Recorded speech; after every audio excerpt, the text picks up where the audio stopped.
Well, good morning. Good morning. You know, that first reading is so difficult that I feel to say it's not the subject of this sermon. However, I did record a children's message based on the Genesis reading earlier this morning. So if you would like to go back and look at that video about the story of Isaac and Abraham and the white ram, I would direct you to that. But this morning, right now, I would like to talk about those three little verses that come at the end of chapter 10 in the Gospel of Matthew. They come at the end of a chapter that is all about the church deployed, the church sent out to do the work of the gospel, to do the work of Jesus. At the beginning, Jesus sends the 12 with instructions to go to their own people, to the lost sheep of Israel, as he calls it, to proclaim good news. And the good news is listed as healing, raising the dead, resurrection, cleansing lepers, casting out demons. In other words, the good news is all about restoration to the community and restoration to life and reconciliation with God. Jesus instructs them also in this chapter to travel lightly, to not take along extra food or provisions, but rather to accept the hospitality of the people they will meet. He does warn them not to push themselves where they aren't welcome. So if they go somewhere and they aren't welcome, Jesus says, just shake the dust off your feet and go on to the next place.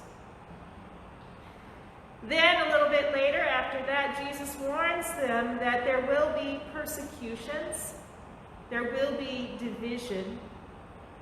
And despite all this, he encourages these missionaries, these bearers of the gospel, to not be afraid. He reminds them that God is with them. God will provide for them. If God cares about little sparrows, he says, you know that God cares for you. And God has numbered every hair on your head.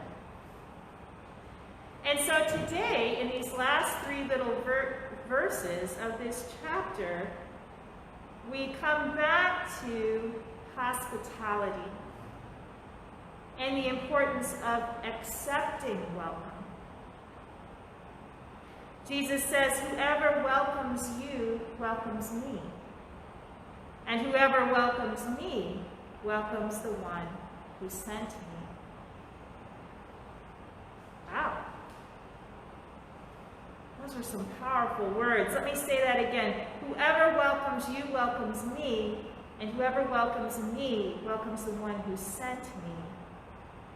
In other words, when you are welcomed, God will be welcomed. Now, to be a good host, one must be a good guest. And first impressions do matter. I remember once, many years ago, I had a guest who came to stay at my house, somebody who was very close, a member of the family. And I was so excited to have them come stay with me. And they showed up with their own towels and groceries. And this was 20 years ago, okay? This wasn't during a pandemic.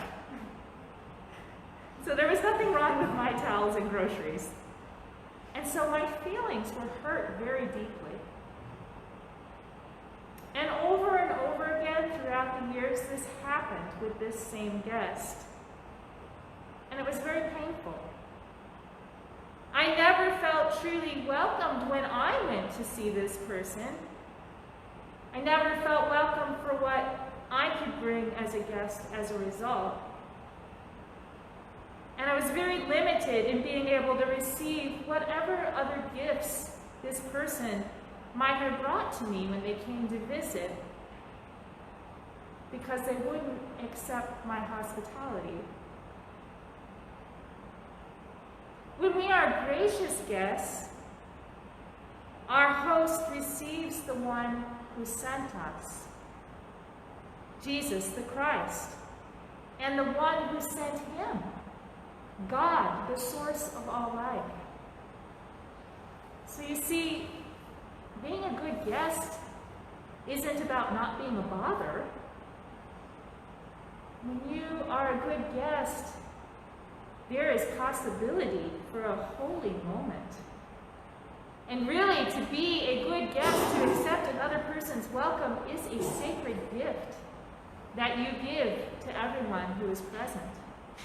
And you receive as well. You know, so often in the church, we focus our welcome on, here's what we can do for you. This is not the right approach. The welcome is to be extended to receive the one who has been sent to the church as the guest. And the one who has been sent is none other than Christ himself. We give a cup of water, to use Jesus' words, we give a cup of water to a little one, not because it's a nice thing to do. We give the cup of water because we understand we're giving that cool drink to Christ himself. To serve others that cup of water or a spaghetti dinner or Holy Communion, to serve others is not a rule, as if the Bible was a book of rules to be followed. We don't serve because Jesus said, you better do that. No. Serving is hospitality. We draw on our own sacred experience of being welcomed, and we offer the same, trusting that God will make the visit holy. Now, how do you do welcome in a pandemic?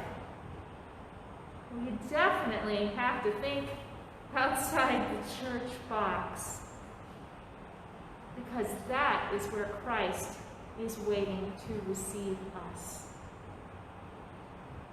There are so many ways to be a good guest during this time of pandemic. When you think outside the church box, or you think outside the box of your physical space that you're living in, you can write letters, you can call people on the phone. You can be a good guest by pausing and having one of those driveway chats with a neighbor where you're like, hey, how's it going? Yeah, it's going good. You know, that kind of thing. Talking in the grocery store. You know, I know there's that plastic thing, you know, that separates you and the cashier. But you can be a good guest at the grocery store. And Zoom.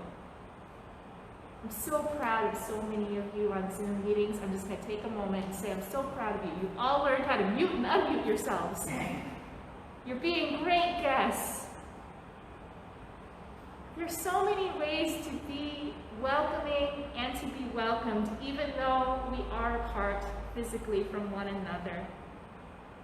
Anytime you can step back from yourself and pause and listen and remember who has sent you as a missionary of the church deployed, as an evangelist, as a follower of Christ, who has sent us, none other than God himself. When you remember that, you can be a great guest. And then you can be a good host, extending to others the grace that you have received. You know, listening to your friend when they call you on the phone and just let them talk and let them go on and let them tell you what's going on in their lives. Or listening to that neighbor, you know, talk about how the grass is growing. Yeah, I know, there's not a lot of news going on in the very small world, is there? Listen to about how the grass is growing. Whatever it is, you can extend that grace to others and anticipate with openness and joy the Christ that your guests will receive, the Christ that you bring along with you. These are holy moments. Whether they last for 30 minutes or 30 seconds, these are holy moments. Don't get hung up on the social distancing hassles. And when you do, just forgive yourself, ask God to forgive you, and move on. Don't get hung up on it. Be patient. Stay calm. Offer welcome, accept welcome. And my friends, God will show up in amazing ways. Amen. Amen.